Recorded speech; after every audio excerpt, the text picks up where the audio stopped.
সুখের সঙ্গে খুঁজে পাইনি। একটা কাক, মন খারাপ, তো আমি কালো মানুষ, আমি কালো পাখি, আমাকে কেউ সম্মান দেয় না। সবচেয়ে সুখী পাখি মনে হয় টিয়া পাখি।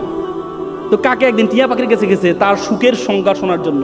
টিয়া পাখি, আহা তোমাকে মানুষ, আমার মনটা খারাপ, কারণ আমাকে কেউ পাত্তা দেয় না। আমি পৃথিবীর সবচেয়ে ভালো কাজ করি, ময়লা আবর্জনা দূর করি, কিন্তু আমাকে কেউ পাত্তা দেয় না। কিন্তু তোমাকে মানুষ সবসময় আসলে, আমি বারান্দা আসলে মানুষ আমাকে দূর দূর করে দাঁড়িয়ে দেয়, আর তোমাকে আসলে মানুষ কাছে নিতে চায়, সেলফি তুলতে চায়।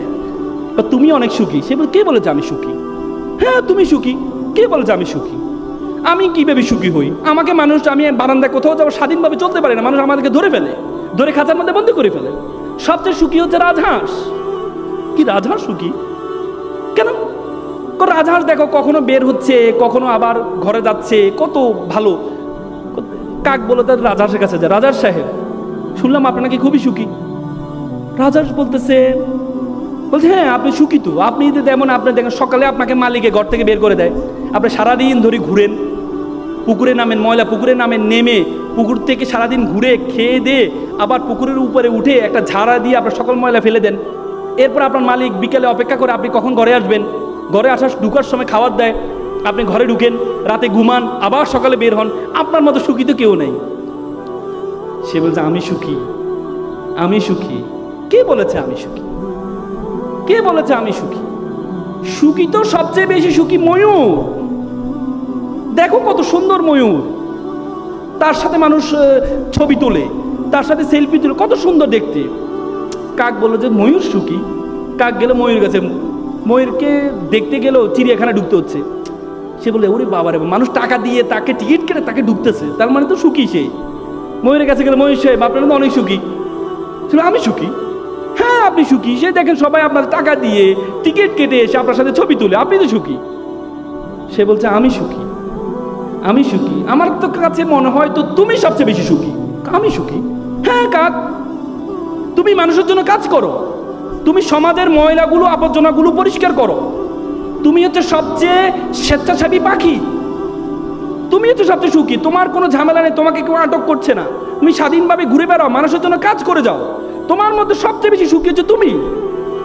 কাক তখন ভাবলো, আরে আসলে কত তো আমি না সুখী, আমি না সুখী, আমি মানুষের জন্য কাজ করে যাই, মানুষের কাজ করে যাই, কিন্তু মানুষ কখনো আমার খাঁচার মধ্যে বন্দি করে না, খাঁচার মধ্যে বন্দি করে না, আমি অপরের জন্য কাজ করে যাই, অপরের সুখের জন্য কাজ করে যাই।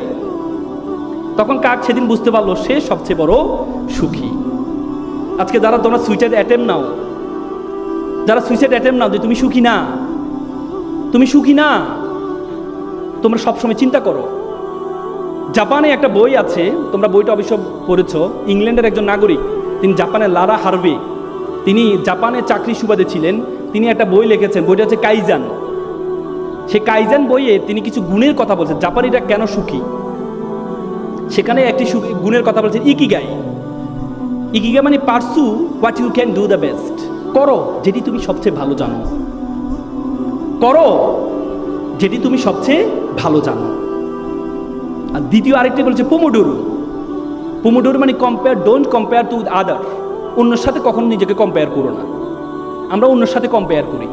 আল্লাহ রাসূলের জন্য বলেছে তুমি নিচের দিকে তাকাও, তাহলে তুমি কোনো হতাশ হবা না, যদি উপরের দিকে তাকাও তাহলে তুমি সবসময় হতাশ হবা। একটা বিল্ডিংয়ের 11 তলা একটা শিশু বারান্দা দিয়ে তাকিয়ে আছে, আর নিচে একটা রাস্তার শিশু, সে খেলছে, কাদা দিয়ে খেলছে। উপরে নিচের শিশুটা চিন্তা করছে, ইস আমি যদি তার মতো নতুন পোশাক পরে 11 তলায় থাকতে পারতাম। আর উপরে শিশুটা বলছে, ইস আমি যদি তার মতো এভাবে স্বাধীনভাবে নিচে খেলতে পারতাম। তার মানে আমরা অন্যের দিকে তাকাই, তুমি কখনো অন্যের দিকে তাকাবা না, তাহলে তুমি কোনো সুখী হতে পারবা না, তুমি অন্যের সাথে কোনো তুলনা করবা না। আজকে আমেরিকার প্রধানকে ট্রাম্প, ট্রাম্প কত বছর বয়সে প্রেসিডেন্ট হয়েছে বলো তো? 79 বছর বয়সে। আর বারাক ওবামা কত বছর বয়সে প্রেসিডেন্ট হয়েছে? বারাক ওবামা 50 বছর বয়সে 2 বার প্রেসিডেন্ট থেকে অবসর গ্রহণ করেছে। ট্রাম্প যদি চিন্তা করতো বারাক ওবামা পিচ্ছি একটা ছেলে প্রেসিডেন্ট হয়ে গেছে, আর আমি জীবনে কি করলাম, আমার এই জীবনটা রেখে কি লাভ, আমি কি করলাম? না, প্রত্যেকটা ফুল ফুটার আলাদা একটা সময় আছে, প্রত্যেকটা ফুল ফুটার আলাদা একটা সময় আছে। তোমাকে সে পর্যন্ত অপেক্ষা করতে হবে। যদি সে পর্যন্ত তুমি অপেক্ষা করতে পারো, তাহলে তুমি দেখবা আল্লাহ তাআলা তোমাকে অনর্থক সৃষ্টি করেননি। এই জন্য এখানে যারা শিক্ষার্থী আছে, নবীন শিক্ষার্থী যারা আছে, সফলতার জন্য জীবনের সবচেয়ে বড় তোমাদের পিছু টান আছে, তোমাদের পায়ে একটা শিকল লাগানো আছে। একবার একটা বাবা একটা ছেলে চিড়িয়াখানা গেল। চিড়িয়াখানা যাওয়ার পরে দেখলো একটা হাতি, বড় হাতি, তার পায়ে একটা শিকল লাগানো আছে। ছোট ছোট হাতি, তার পায়ে শিকল লাগানো আছে। ছোট ছোট হাতিগুলো শিকলটা ছেঁড়ার চেষ্টা করছে, আর বড় হাতির স্তব্ধ হয়ে দাঁড়িয়ে আছে। শিশু চিন্তা করলো, বড় হাতিটা যদি টান দেয় তাহলে শিকলটা ছেঁড়ার কথা, কিন্তু বড় হাতিটা দাঁড়িয়ে আছে কেন? তখন বাবাকে জিজ্ঞেস করলো। বাবা বললো, তাহলে এক কাজ করি, কেয়ারটেকারকে একটু জিজ্ঞেস করি। পরে কেয়ারটেকারকে জিজ্ঞেস করা হয়, আচ্ছা বলুন তো, এই যে ছোট ছোট হাতিটা শিকলটা ছেঁড়ার চেষ্টা করছে, কিন্তু বড় হাতিটা স্তব্ধ হয়ে দাঁড়িয়ে আছে, বড়টা টান দিলে তো ছিঁড়ে যায়।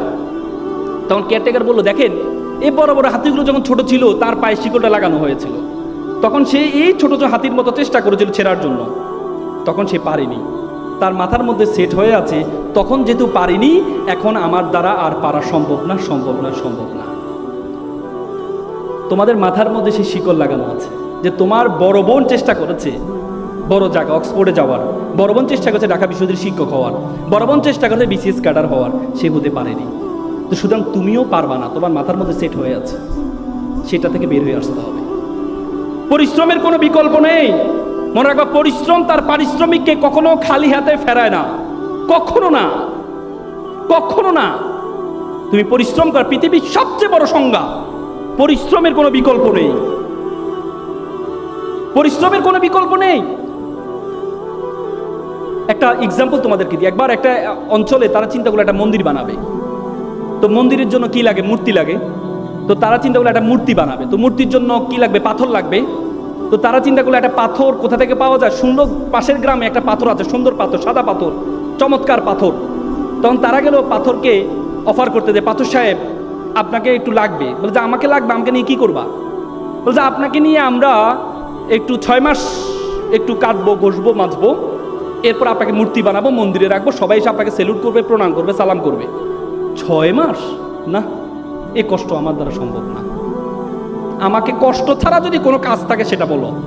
বলছে না, আপনাকে তো এভাবে রাখলে তো কেউ সালাম করবে না আপনাকে। তখন অবহেলিত একটা পাথর ছিল পাশে, কালো পাথর। সে বলে, স্যার আমাকে নিয়ে যান, 6 মাস না, 1 বছর ধরে আমাকে কাটেন, ঘষেন, মাজেন, কোনো সমস্যা নেই। পরবর্তীতে এই কালো পাথরটাকে নিয়ে যাওয়া হয়। নিয়ে যাওয়ার পর 10 জনে মিলে তাকে কেটে ঘষে কাটাকাটি শুরু করলো। 10 মাস ধরে কাটছে। কাটার পর তাকে মূর্তির অবয়ব বানালো। অবয়ব বানার পর মন্দিরে রাখলো। দেখা যায় সবাই এসে তাকে প্রণাম করছে, সালাম করছে, নারিকেলে পানি ঢালে। দেখলো তো বিশাল লাইন পড়ে গেছে নারিকেলে পানি। তারা চিন্তা করলো, এই যে প্রত্যেকের হাতে একটা নারিকেল, এই নারিকেল যদি আমার দেয়ালে ভাঙে তাহলে আমার দেয়ার তো ফেটে যাবে। তখন তারা কি চিন্তা করলো, ওই পাথরটাকে একটা অফার দিয়ে দেখি, এখানে কাটা ঘষার কোনো কাজ নেই। তখন গেল, সাদা পাথর সাহেব আপনার একটা চমৎকার কাজ পেয়েছি। বলে কি কাজ? বলছে আপনাকে কাটবে না, ঘষবে না, মাজবে না, কিচ্ছু করবে না, শুধু নারিকেল ভাঙবে। খুব চমৎকার। 6 মাস? কোনো না, 6 মাসও লাগবে না, এখন থেকে কাজ শুরু। এখন থেকে আপনার কাজ শুরু, রেডিমেড কাজ। তো ভালো কথা। তো পরে তাকে নেওয়া হয়, প্রত্যেকে এসে নারিকেল ভাঙে। আবার জুতোর পিতি খুলে গেলে তার পায়ে উপরে জুতা রাখে, পিতিটা লাগায়, আসতে যাইতে লাথি মারে, পায়ের মধ্যে কোনো কাদা লাগলে তার পাথর দিয়ে তাকে মোছে, আর নারিকেলটা নিয়ে ওই যে মূর্তি, কালো মূর্তির উপর ঢালে। সবাই এসে প্রণাম করছে, সালাম করছে। সাদা পাথর বলতে, ঘিরি বেটা, তুই ছিলি সবচেয়ে অবহেলিত পাথর, তোর সাথে কেউ সেলফি তুলতো না, আমার সাথে সবসময় মানুষ সেলফি তুলতো, আর আজকে মানুষ তোকে প্রণাম করছে, তোকে সালাম করছে, আর আমাকে আসতে যাতে লাথি মারছে। তখন কালো পাথর বললো, তুমি তো দেখেছো আমাকে সম্মান করাটা, কিন্তু আমাকে যখন কাটা হয়েছে, ঘষা হয়েছে, মাজা হয়েছে, 10 জন মিলে 4 দিক থেকে আমার উপর আঘাত করা হয়েছে, তখন আমি সহ্য করেছি বলেই আজকে মানুষ আমাকে প্রণাম করছে, সালাম করছে। তুমি যদি মনে করো যে পরিশ্রম করবা না, কষ্ট করবা না, এমনি মানুষ তোমাকে সম্মান করবে, এত সহজ? আমরা সবসময় বলি, আমরা একটা হাদিসের কথা, আত-তাকদীরু লা ইয়ারুদ্দু, তকদির কখনো পরিবর্তন হয় না, কপালে যেটা আছে সেটা, কপালে যেটা আছে সেটা। অথচ আল্লাহ তাআলা কোরআনে বলেছে, ওয়ালাইসা লিল ইনসানু ইল্লা মা সাআ। আল্লাহ বলেছে মানুষ ততটুকুই পায় যতটুকু সে চেষ্টা করে। এবং আল্লাহ তাআলা কোরআন আরেকটা আয়াতে বলেছে, ইন্নাল্লাহা লা ইউগাইয়িরু বিকাউমি হাত্তা ইউগাইয়িরু বিআনফুসিকুম। আল্লাহ কোনো জাতির ভাগ্য পরিবর্তন করে না যতক্ষণ পর্যন্ত ওই জাতি এবং ওই ব্যক্তি নিজের ভাগ্য পরিবর্তন করার চেষ্টা না করে। আর তুমি মনে করো চেষ্টা করবা না, এমনিই তুমি সফল হয়ে যাবা, তোমাকে মানুষ সালাম করবে, প্রণাম করবে না, এমনি করবে না, তোমাকে এমনি কখনো করবে না। তোমরা মাইক্রোসফটের প্রতিষ্ঠাতা নাম কি বলো তো? Bill Gates. বিল গেটসের কয়েকদিন আগে আমি একটা বই পড়লাম, বইয়ের নাম ছিল রোড অ্যাহেড।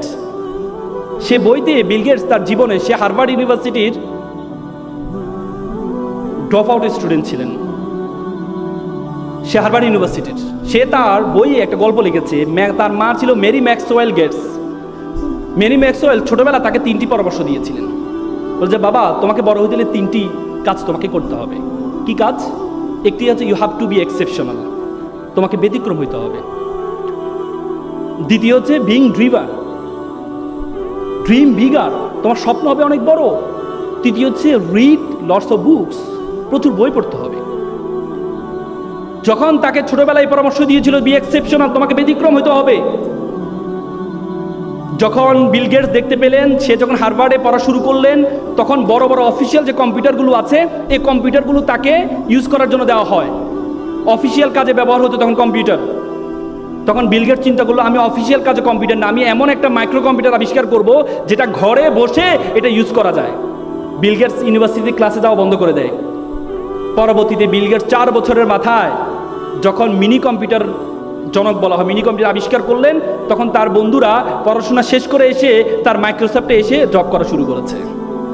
বি এক্সেপশনাল, ব্যতিক্রম হইতে হবে।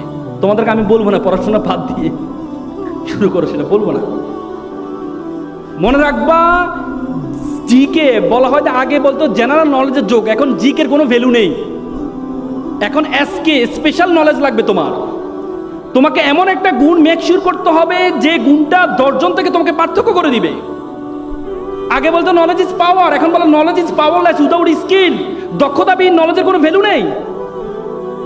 তুমি যদি দক্ষ না হও, এই নলেজের কোনো ভ্যালু থাকবে না। তোমাকে এমন একটা দক্ষতা অর্জন করতে হবে। বিলিভ অর নট, বিশ্ববিদ্যালয় জীবনে যতটুকু পড়েছি, একটা শব্দ, একটা ওয়ার্ড কাজে আসে নাই। কেরিয়ারে একটা শব্দ কাজে আসে নাই। কাজে আসছে কি? ঢাকা বিশ্ববিদ্যালয় রিডিং সোসাইটিতে ডিবেট করেছিলাম, বিভিন্ন সোশ্যাল অর্গানাইজেশনের সাথে যুক্ত ছিলাম, কমিউনিকেশন স্কিল ছিল, অনেকের সাথে পরিচয় হয়েছিলাম, শত শত মানুষের সাথে পরিচয় হয়েছিলাম। এটা কাজে আসছে সবচেয়ে বেশি। এই জন্য তোমাদেরকে বললো, তোমাদেরকে সবচেয়ে গুরুত্বপূর্ণ দক্ষতাগুলো অর্জন করতে হবে ফার্স্ট ইয়ার থেকে। বলে না যার টাকা আছে সে টাকা উড়ায়, তার অনেক টাকা এই জন্য উড়ায়, আর যার সময় আছে সে সময় উড়ায়। তোমাদের সবচেয়ে বেশি আছে হচ্ছে তোমাদের সময়, আর তোমরা সেটাকে উড়াও, টাকার মতো উড়াও, তাহলে কখনো বড় হতে পারবে না। এজন্য ফার্স্ট ইয়ার থেকে বিভিন্ন ডিবেটিং ক্লাবের সাথে পৃথিবীতে যত স্কিল আছে, speaking skill is the finest, most finest skill all over the skill. Speaking skill, কথা বলার দক্ষতা সবচেয়ে গুরুত্বপূর্ণ। মানুষকে ইমপ্রেস করার গুরুত্বপূর্ণ সবচেয়ে বেশি। আমরা দেখবা যে হচ্ছে মানুষকে দেখবা, একটা মানুষ তোমাকে নিয়ে, তুমি যখন একটা মানুষের সাথে প্রথম পরিচয় হবা, 4টা জিনিস মনে রাখবা। আমরা কি করি মানুষের সাথে প্রথম পরিচয় হলে? প্রথম হ্যান্ডশেক করেন, ভাইয়া হ্যাঁ আমি মামুন, হ্যাঁ ভাইয়া। তুমি যখন এভাবে হে হে করো, বুঝে যায় তোমার ওয়েট কতটুকু আছে। তুমি যদি বলে ভাইয়া আমি মামুন, আমি ঢাকা বিশ্ববিদ্যালয়ের প্রথম বর্ষে পড়ি ভাইয়া, শুরু করলাম। আর তুমি যদি ভাইয়া আমি মামুন, হ্যাঁ ভালো আছেন ভাইয়া, তখন যার সাথে কথা বলে সেই বুঝে যাবে তোমার ওয়েট কতটুকু। দ্বিতীয় হচ্ছে আমাদের একটা স্বভাব আছে, আমরা দ্বিতীয় মানুষকে সবসময় বদনাম করার চেষ্টা করি, যে ভাইয়া ছবিতে তো আপনাকে অনেক সুন্দর লাগে, বাস্তবে তো আপনি এত সুন্দর না। তাহলে এই ভাইকে তোমার সাথে কথা বলবে? বলবে? হ্যাঁ ভাইয়া আপনার তো ছবিতে অনেক, আপনার আজকে স্যুটটা ভালো লাগছে না, আজকে কালো কালো লাগছে আপনাকে, বলি কিনা আমরা, বলো? অথচ তোমাকে প্রথম কথা বলতে হবে যে ভাইয়া ছবি থেকে বাস্তবে আপনি অনেক সুন্দর। এটা যখন বলবে ভাইয়া, তখন একটু একটু বুঝো নাই, একটু কি, হ্যাঁ শোনো, পৃথিবীতে প্রশংসা পছন্দ করে না এমন কোন মানুষ আছে? আল্লাহ প্রশংসা পছন্দ করেন। আল্লাহ আমাদেরকে সৃষ্টি করেছেন, কিন্তু প্রত্যেক নামাজের শুরুতে আমাদের আলহামদুলিল্লাহ রাব্বিল আলামিন আর রহমান, তুমি সকল প্রশংসা একমাত্র আল্লাহর, যিনি এটা তৈরি করেছেন, ওইটা তৈরি করেছেন, যিনি আমাদের তৈরি করেছেন। প্রত্যেক নামাজের শুরুতে যদি সূরা ফাতিহা না পড়ো তাহলে নামাজে হবে না তোমার। তার মানে কি? আল্লাহ জানে আমাদেরকে সৃষ্টি করেছেন, তারপরে প্রত্যেক নামাজের শুরুতে আল্লাহ বলে প্রশংসা করো, প্রশংসা করো, প্রশংসা করো। আমাদের আপা, ওই যিনি চলে গেলেন, আমার মনে আছে 2015 সালে চিনমতি সম্মেলন কাজে অটিজম দিবস, পুতুল, ওনার মেয়ে পুতুলের অটিজম দিবস উপলক্ষে একটা প্রোগ্রাম হচ্ছিল, সেখানে 100টা যুব সংগঠনকে ইনভাইট করেছে। তা আমি একটা সংগঠন পরিচালনা করতাম, আমাকেও ইনভাইট করেছিল। তো ইনভাইট করার পরে যেহেতু আমি তখন 2 জনকে কথা বলার সুযোগ দিলেন যারা কথা বলতে পারেন, তার মধ্যে আমাকে কথা বলার সুযোগ দিলেন। তা আমি স্টেজে তখন দাঁড়াইলাম কথা বলার জন্য, তখন আপা এসে উপস্থিত।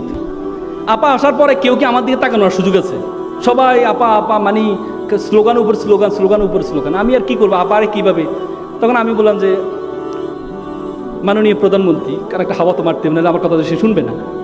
ছোটবেলা আমি একটা কবিতা বলেছিলাম, চাঁদ নয় সূর্য নয়, নয় তুমি পাহাড়ি ঝর্ণা, যদি বলি ফুল তাহলে হবে ফুল, তুমি তোমার তুলনা। আজকে এখানে এসে বলতে ইচ্ছে করছে, চাঁদ নয় সূর্য নয়, নয় আপনি পাহাড়ি ঝর্ণা, যদি বলি ফুল তাহলে হবে ভুল। আপা আপনি আপনার তুলনা, আপনি আপনার তুলনা। আপা তো পাইছে, আপা এবার আমার দিকে তাকাইয়া এভাবে রয়েছে। আমি বললাম আপা আমি আরেকটি কবিতা পড়েছিলাম, তুমি চেয়েছিলে জানতে কেন এত ভালো লাগে তোমাকে। আমি বহুবার উত্তর খুঁজেছি, তার উত্তর এখনো পর্যন্ত খুঁজে পাই না, কেন বেশি এত ভালো লাগে আপনাকে। আপা তো পুরো 4 মিনিট আমি কথা বললাম, 4 মিনিট এমনি রয়েছে। তো এমনি আসার পর শেষ করার পর আমাকে ডাকলো। আমি বললাম আপা আমি আপনার ইউনিভার্সিটি। তুমি ঢাকা ইউনিভার্সিটি? জি জি আপা, হ্যাঁ গুড। আমি যদি পলিটিক্স করতাম, ওই ছবিটা উনি যে আমার মাথায় হাত ধরে ছবিটা দিয়ে আপার সবচেয়ে আস্থাভাজন এই সেই বলে কি অবস্থা হইতো বলেন তো? ওই সময় অবস্থা হইতো, আর এখন কি অবস্থা হইতো? গড়না হ্যাজবেন্ড ঘট।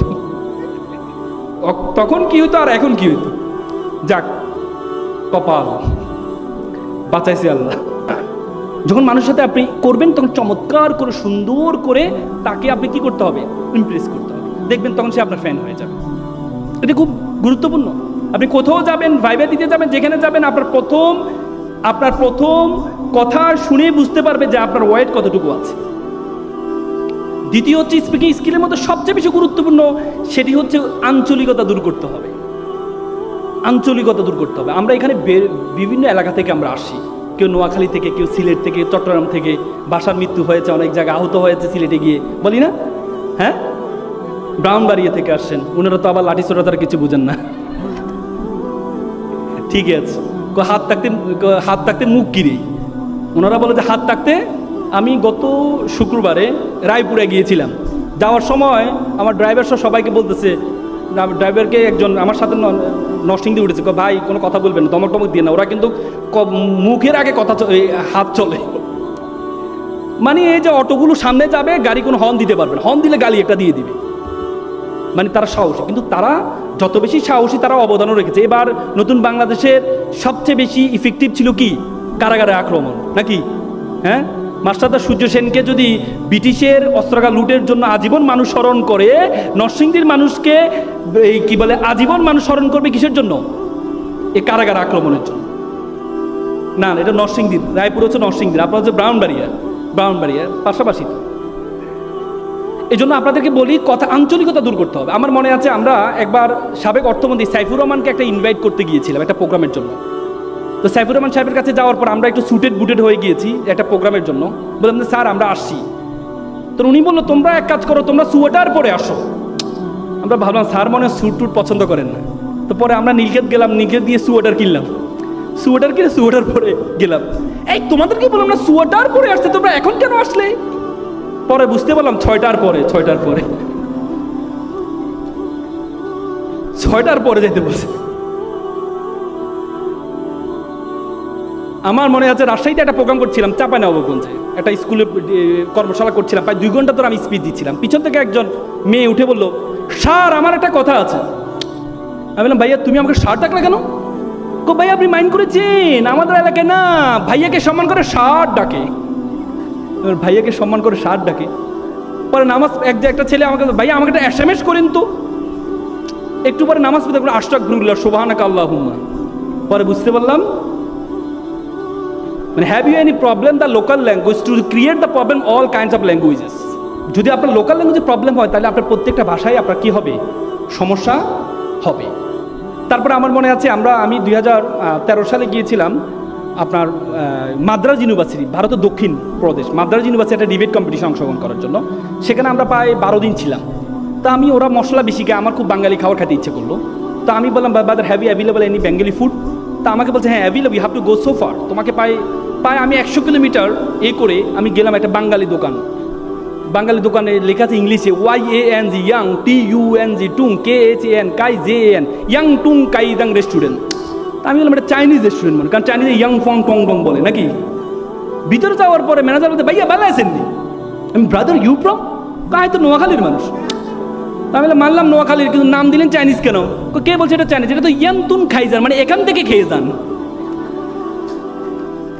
বলে না ইয়ান্তুন খাইজান আর নাকি হুতি যান। তাহলে আপনি এভাবে লিখলেন কেন? বলছে ভাই বাইরের মানুষ তো মনে করে এটা চাইনিজ রেস্টুরেন্ট, বিদেশি রেস্টুরেন্ট, আর বাঙালিতে ভিতরে ঢুকলেই বুঝতে পারে এটা নোয়াখালী রেস্টুরেন্ট। দুই ধরনের কাস্টমার পাই, এই জন্য এভাবে লিখছি। তখন আমি বুঝতে পারছিলাম নোয়াখালী মানুষের অবস্থা কি। কে কে নোয়াখালীর আছেন দেখি? কে কে নোয়াখালী? আপনার প্রশংসা করলাম আপনাদের। আচ্ছা, এটা মূল উদ্দেশ্য হচ্ছে আপনার স্পিকিং স্কিলটা আপনাদের মেকশিওর করতে হবে। আমি সর্বশেষ একটা কথা বলে শেষ করব। সেটি হচ্ছে আমার মনে আছে 2015 সালে ভারতের ইন্দোর প্রদেশে গিয়েছিলাম।